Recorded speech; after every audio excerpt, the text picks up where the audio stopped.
Sí, profesor. Ya, están todos ya, muy bien. Excelente. Bien, como les iba diciendo, entonces,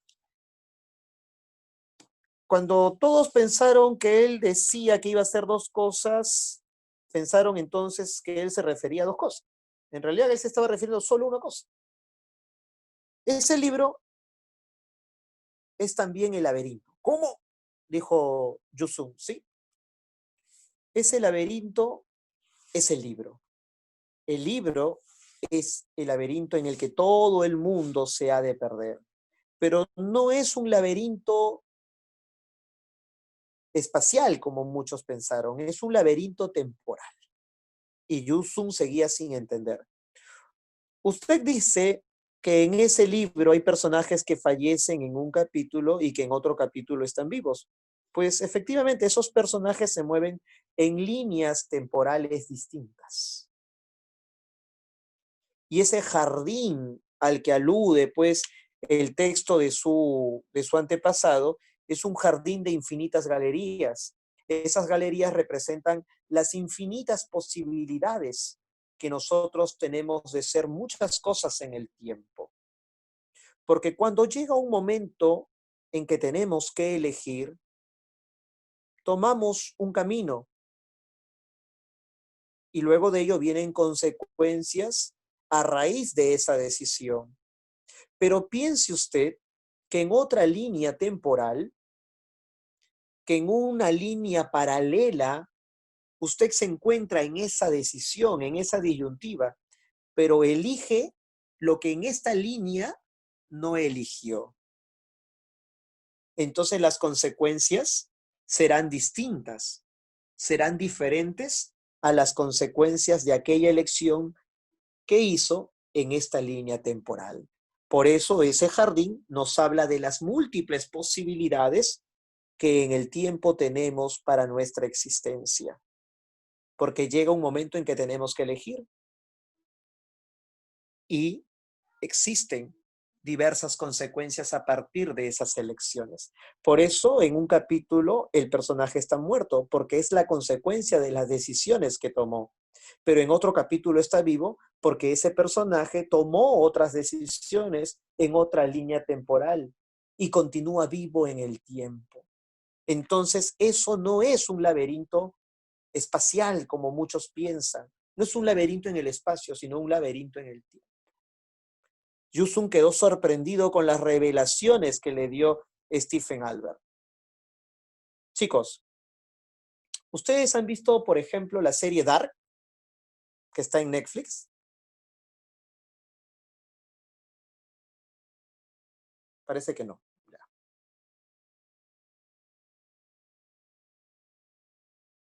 Ahora, no sé si ustedes vieron esta película titulada Crepúsculo, en la que los vampiros adolescentes terminan enfrentándose a un grupo de vampiros aristócratas, ¿ya? Antes de que se produzca la lucha final, una de las chicas poseía el poder, una de las chicas, ¿no?, del grupo protagonista, poseía el poder de iluminar, de mostrar el futuro, ¿no? Tomó la mano de uno de los líderes de los vampiros aristócratas y le mostró la posibilidad, ¿ya?, de lo que iba a pasar, si luchaban, si se enfrentaban.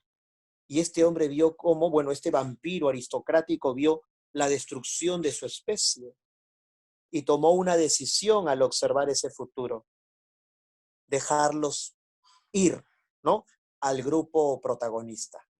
Entonces ahí se nos muestra cómo el tiempo nos puede ofrecer distintas posibilidades, cómo nosotros podemos tener distintas opciones y a partir de esas opciones, múltiples o diversas consecuencias. Entonces, en este cuento, Jorge Luis Borges nos está mostrando una reflexión sobre el tiempo, nos hace filosofar sobre el tiempo, que pueden existir líneas temporales paralelas a la que estamos, ¿no?, en la que estamos viviendo. y que en esas líneas, ¿no?, paralelas, en esos llamados multiversos, podemos tener otro tipo de existencias. Imagínate, ¿ya?, que en otra línea paralela de tiempo no existe esta pandemia, no existió ese virus que probablemente surgió en China, y tú ahorita no estarías recibiendo clases virtuales, sino clases presenciales en San Marcos, porque lograste ingresar en el examen de marzo que nunca se te tomó. ¿Te imaginas esa posibilidad? Entonces, sobre eso nos hace reflexionar Borges, ¿no? Sobre las infinitas posibilidades que en el tiempo se nos terminan ofreciendo, ¿ya? Entonces, ¿qué sucede, profesor? Yusun agradece, ¿ya? Agradece al doctor Stephen Albert haberle iluminado sobre las ideas, ¿no? Extrañas, pero interesantes, ¿ya?, que su antepasado Sui Pen trató de reflejar en aquel libro en el que se reflexionaba sobre el tiempo y sus infinitas posibilidades y sus infinitas opciones.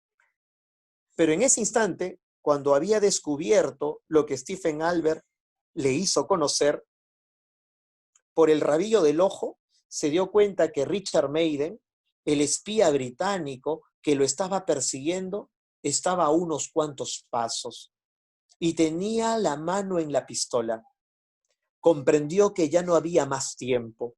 Y en ese instante, Yusun asesinó a Stephen Albert. Profe, ¿por qué lo asesinó? Ahora escucha tú. Días después, en un periódico londinense, en un periódico británico, se informó la noticia de la muerte del doctor Stephen Albert, asesinado por un espía chino, que ahora estaba tras las rejas.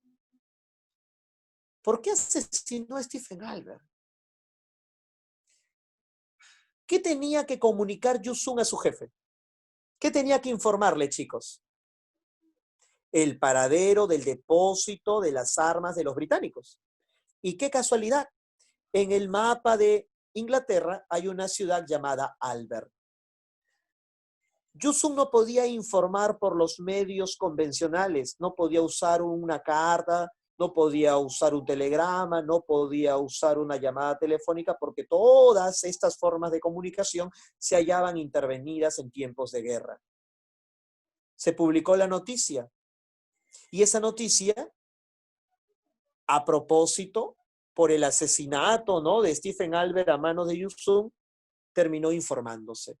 Y esa noticia llegó pues al conocimiento del jefe de Yusun. Y así su jefe dijo, asesinó Yusun a Albert. Inmediatamente buscó en el mapa de Inglaterra la ciudad de Albert y efectivamente había una ciudad. Comprendió entonces que en esa ciudad se encontraba el depósito de armas y había que bombardear esa ciudad para destruir el depósito de armas de los británicos. O sea, terminó transmitiendo una información en código, en clave. Entonces encontramos que este cuento es un cuento, digamos, por así decirlo, policial, porque hay una investigación, hay suspenso, hay misterio y finalmente pues se resuelve el enigma. Pero en el fondo es una obra que nos hace reflexionar sobre las infinitas posibilidades que existen en el tiempo. ¿Ya?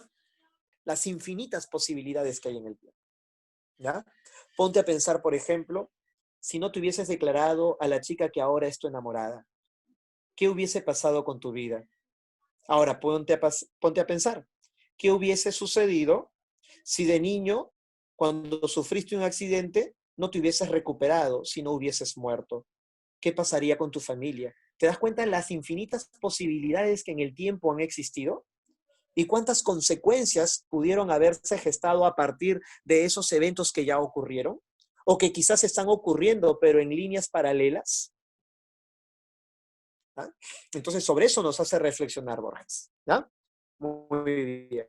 Por eso sus cuentos aparentemente tienen un enigma policial, pero en el fondo es una reflexión filosófica. ¿Ya? Chicos, hasta ahí les pregunto. ¿Se comprende, se entiende?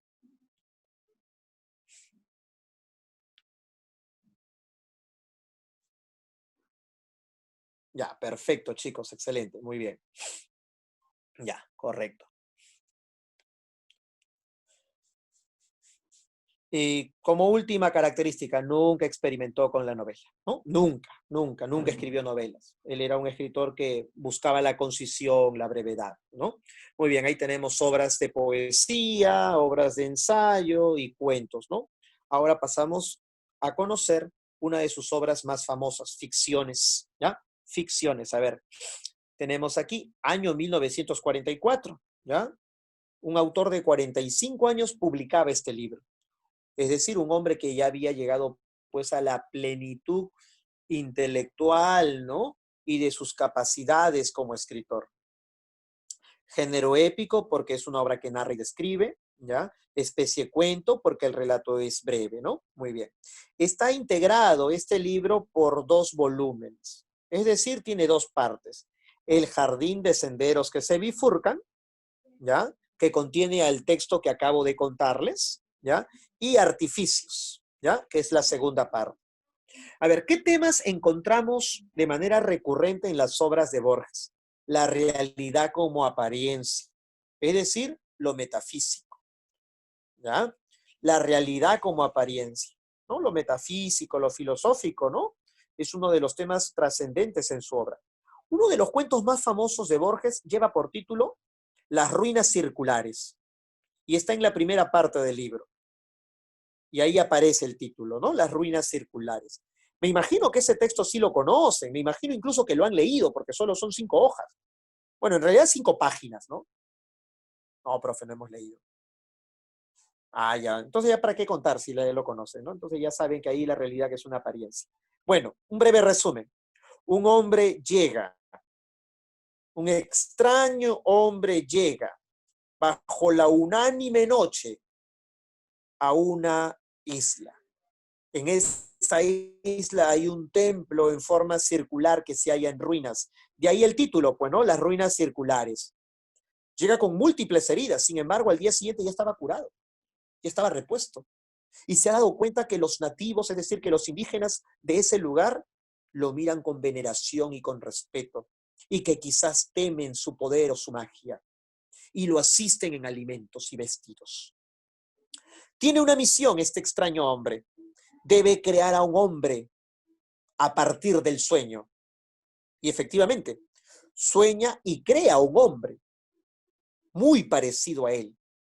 El problema es que cuando despierta, este ente creado por su mente, por su imaginación, no puede saltar a la realidad, no puede imponer esta imagen de su creación a la realidad.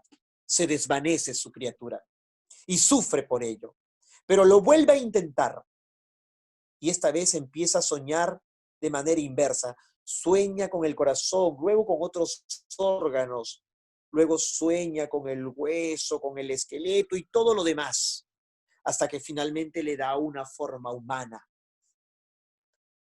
Pero cuando despierta, logra ver que su criatura ha saltado a la realidad, lo ha impuesto en la realidad. El problema es que no se levanta, que no camina, que no habla, solo parece dormir.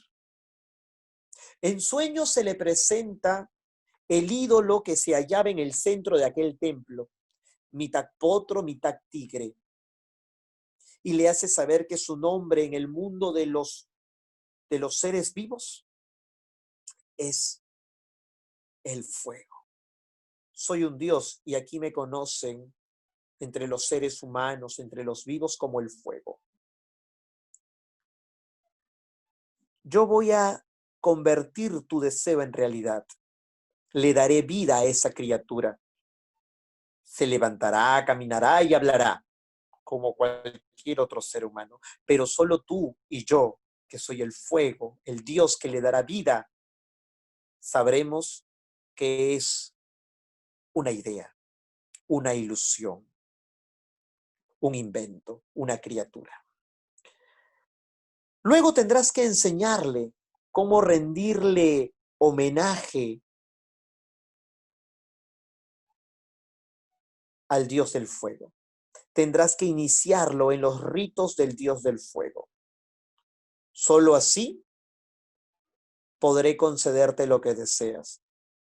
Y como último pedido, Cuando haya aprendido lo necesario, lo tendrás que enviar río abajo a buscar otras tierras para que evangelice, para que predique los ritos del Dios del fuego. Cuando el hombre despierta, queda maravillado al observar que su criatura también empieza a abrir los ojos, que también empieza a levantarse y a caminar. Y empieza entonces la tarea de enseñarle a este ser, a esta criatura, todo lo que él sabe e iniciarlo en los ritos del Dios del fuego, para luego enviarlo en un viaje río abajo para que predique también estos ritos. Van a pasar 2 años, durante los cuales el soñador le dará a su criatura todos sus conocimientos. Pero antes de enviarlo a aquel viaje río abajo para que predique los ritos del Dios del fuego, le borra de la memoria cómo fue creado, para que no tenga ningún remordimiento, para que no tenga ningún temor o angustia de su condición de criatura soñada, para que esté convencido de que es un ser humano como cualquier otro. Y llegó el momento triste de la despedida. Vio partir a su criatura río abajo. Pasaron los días, las semanas, los meses, hasta que un día los pobladores le dijeron al soñador que había un hombre muy parecido a usted, un hombre muy parecido a usted, que vestía ropas similares a la suya y que era capaz de caminar entre lenguas de fuego sin que el fuego mordiera sus vestidos o lo lastimase. Entonces el soñador entró en desesperación. Mi hijo seguro se estará angustiando al saber por qué el fuego no lo consume como el resto de los mortales. Tendrá preguntas y buscará respuestas, pues tengo que ir a dárselas. En ese instante, el clima se hizo mucho más caliginoso en la isla y se levantaron desde el suelo enormes murallas de fuego que formaron un círculo que se estrechaba cada vez más sobre él. Al principio el soñador intentó luchar, escapar, salvar la vida, pero se dio cuenta que era imposible y decidió caminar hacia esas lenguas de fuego para poner fin a esta situación, a este suplicio. Pero en ese instante, cuando caminó hacia el fuego, descubrió una terrible y trágica verdad, que el fuego tampoco lo consumía, que el fuego tampoco mordía sus carnes ni sus vestidos. Comprendió entonces que él también era el sueño de otro soñador. Entonces ahí encontramos, ¿no?, una realidad aparente, que la realidad que es engañosa, como en la vida es sueño. ¿Ya? Muy bien, la realidad es una apariencia, es una ilusión, es una ficción. ¿Ya? Muy bien.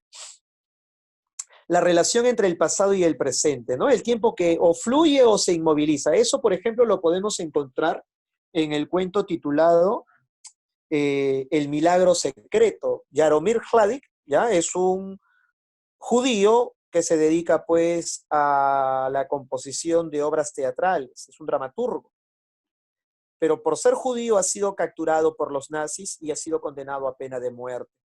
El día previo, ¿no?, bueno, la noche previa de su fusilamiento, él le pide a Dios que por favor le dé tiempo suficiente para terminar de escribir una, una obra teatral titulada Los Enemigos.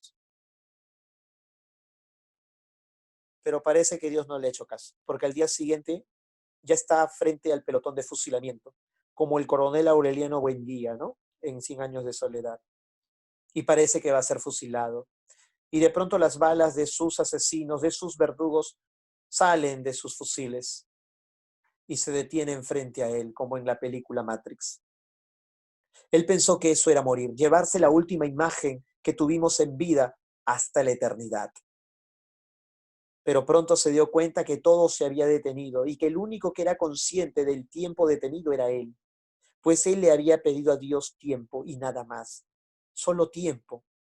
Entonces se dio cuenta que debía iniciar su composición y terminarla allí mismo, a través de las ideas que surcaban su mente, Así fue definiendo a sus personajes, tanto física como psicológicamente. Fue diseñando sus acciones, hasta que finalmente, pasado un año, puso punto final. Y en ese instante, la abejita que se había detenido y cuya sombra se proyectaba sobre el piso, recuperó su movilidad y sus alas empezaron a agitarse y a sobrevolar por los contornos. Una gotita de sudor que se había detenido a la altura de su pecho y que había saltado desde su frente, terminó su viaje en el piso. Y las balas que se habían detenido frente a él continuaron su trayecto geométrico.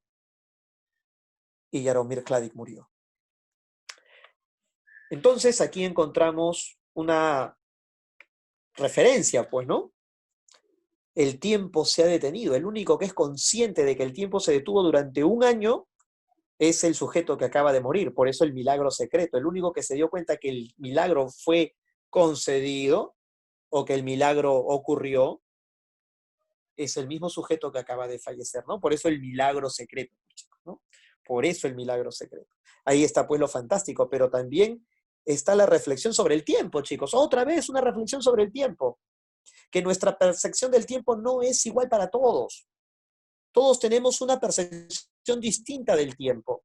Para algunos, la clase de literatura es bochornosa, es aburrida, es, digamos, demasiado, eh, digamos, no sé, a ver, tediosa, ¿ya? Y quizás la hora y media o 2 horas que dura la explicación de la clase les resulta a algunos un día, una semana, un año, un siglo, tienen esa percepción. Para otras personas que sí les agrada, que sí les gusta pues el curso de literatura, estas 2 horas se van volando. Entonces la percepción del tiempo no es idéntica para todos. Nuestra percepción del tiempo es distinta, es diversa. La percepción del tiempo es compleja. Cada quien tiene su propia percepción del tiempo. Otro ejemplo, al lado de la persona que tú quieres, al lado de la persona que tú amas, ¿ya? El tiempo vuela. Yo, por ejemplo, cuando me siento a ver una serie o una película con mi esposa, sentimos que el tiempo vuela, por lo bien que la pasamos. Pero cuando tengo que hacer una faena, por ejemplo, ¿no? Yo vivo en un condominio donde cada cierto tiempo pues hay que hacer jornadas, hay que hacer pues faena, ¿no? Duran 4 o 5 horas, yo siento que es una semana lo que estoy ahí, porque me aburre, porque no me gusta, entonces mi percepción del tiempo es distinta, ¿ya? Algunos chicos, la hora y media que dura su curso de matemáticas, de repente les parece, no sé, una eternidad. Entonces la percepción del tiempo nunca es la misma, ¿ya? Sobre eso nos hace reflexionar Jorge Luis Borges, ¿ya? Hasta ahí, chicos, ¿cómo van? ¿Van captando? ¿Van entendiendo? ¿Tienen algunas dudas? ¿Tienen alguna pregunta? ¿La disertación, la explicación ha sido clara? A ver, por favor, comuníquense. A ver, por ahí respuestas.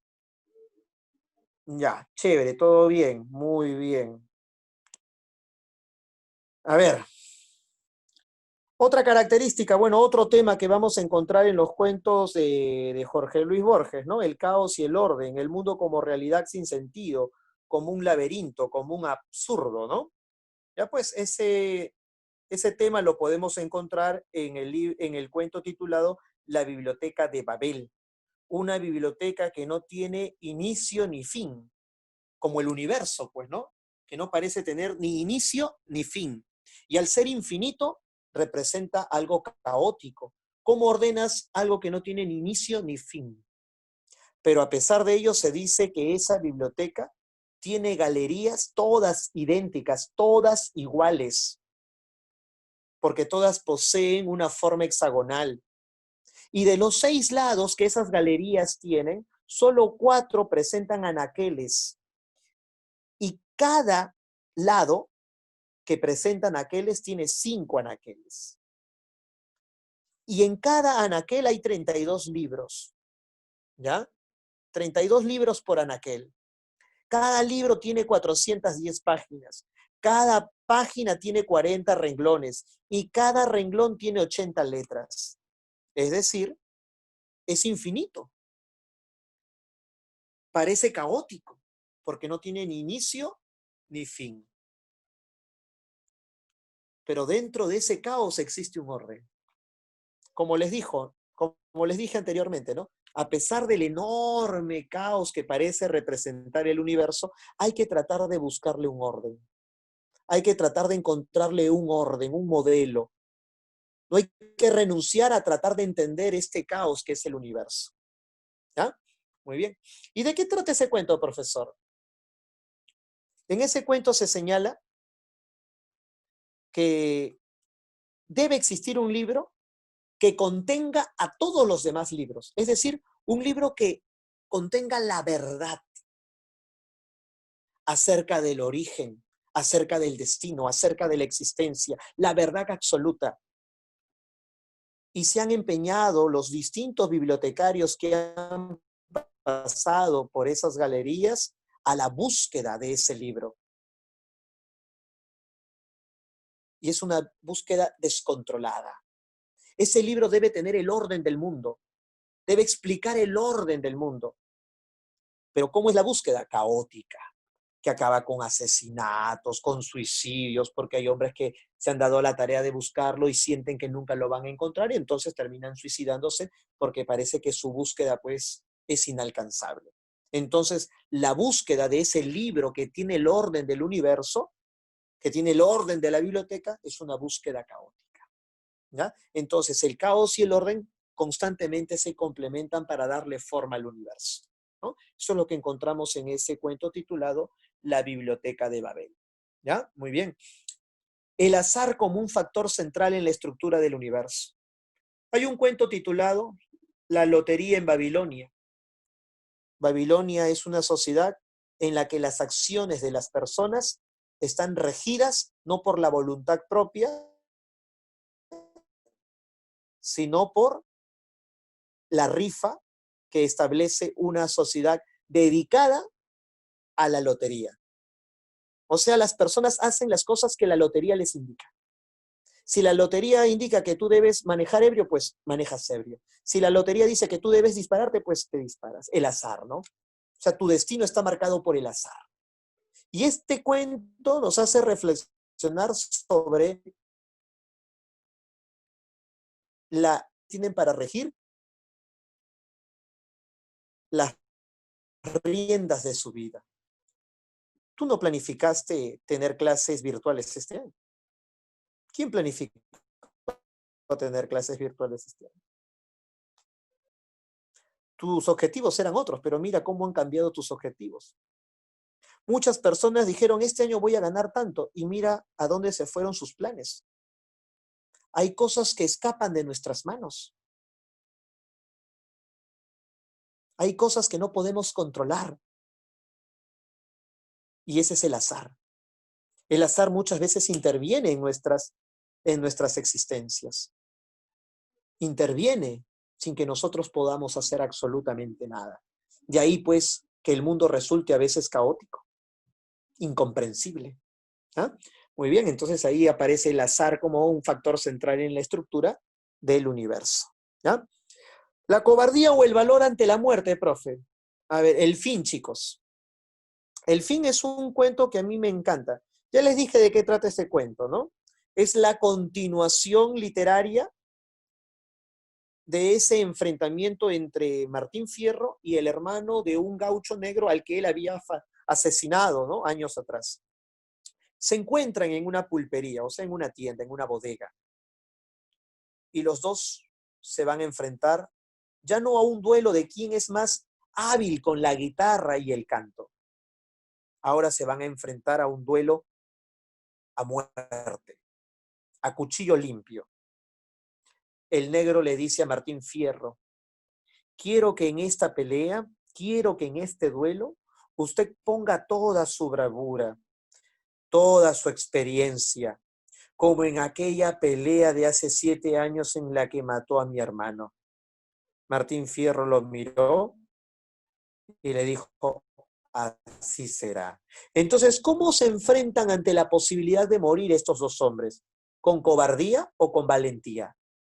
A ver, les pregunto, ¿cómo se enfrentan ante la muerte estos dos sujetos? Por lo que les acabo de contar, claro, lo asumen con valentía. Ninguno de los dos se quiere correr. Es más, para cada uno, morir en una pelea a cuchillo es la muerte más digna, porque es morir valerosamente. Entonces, para el gaucho, nos dice Jorge Luis Borges, morir así, en una pelea a cuchillos, es la muerte más digna, más honrada y honesta. ¿Ya? Profe, pero también dice que hay cobardía. Hay un cuento titulado La forma de la espada, ¿no? En la forma de la espada encontramos la cobardía ante la muerte. En ese cuento, Borges aparece como personaje también. Ojo, Borges en algunos cuentos aparece como personaje. Borges, en ese cuento titulado la forma de la espada, se encuentra con un hacendado conocido como el inglés de la Colorada, porque la Colorada se llama su hacienda. Y como es gringo, ¿no? Como es rubio, como habla inglés, es inglés, pues es de Inglaterra. Pero se ponen a beber un día y mientras van bebiendo, el inglés de la Colorada le dice, en primer lugar, yo no soy inglés, soy irlandés.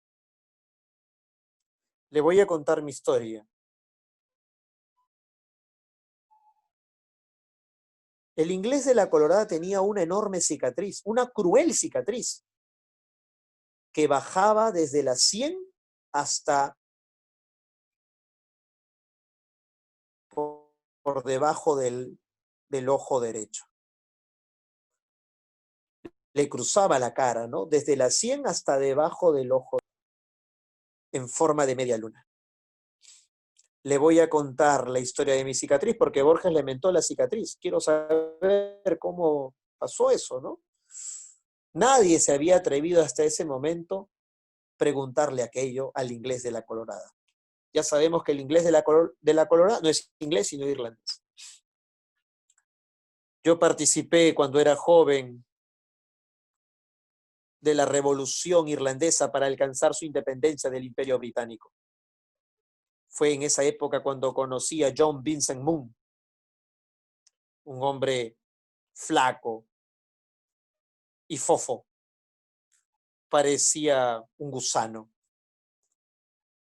no parecía tener esqueleto, no parecía tener huesos. Sin embargo, era un hombre muy inteligente, que había analizado nuestros proyectos económicos y siempre había encontrado debilidades.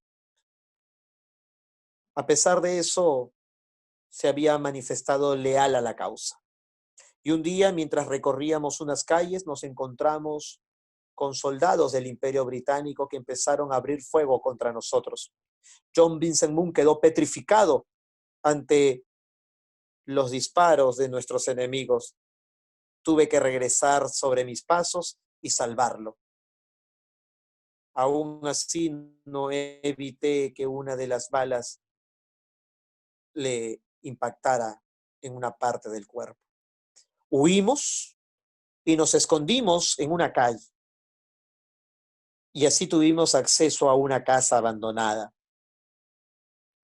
Al día siguiente, ya recuperado, le dije que teníamos que abandonar este lugar y reencontrarnos con el resto del grupo. Significaba exponernos una vez más. John Vincent Moon adujo que sentía un gran dolor y que la fiebre había subido. Me percaté que había fiebre, pero también me percaté que la herida que él tenía en el brazo, a causa de una de esas balas, no era de cuidado. Y comprendí que su negativa más respondía no a la herida ni al cansancio, sino a su cobardía de exponerse una vez más.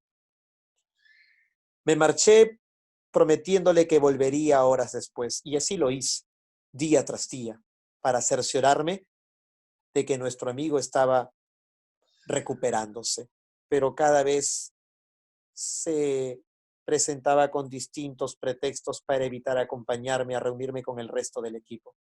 Un día regresé más temprano de lo habitual y escuché que él hablaba que mencionaba mi nombre, por dónde entraba, a qué hora llegaba. Comprendí que me estaba vendiendo.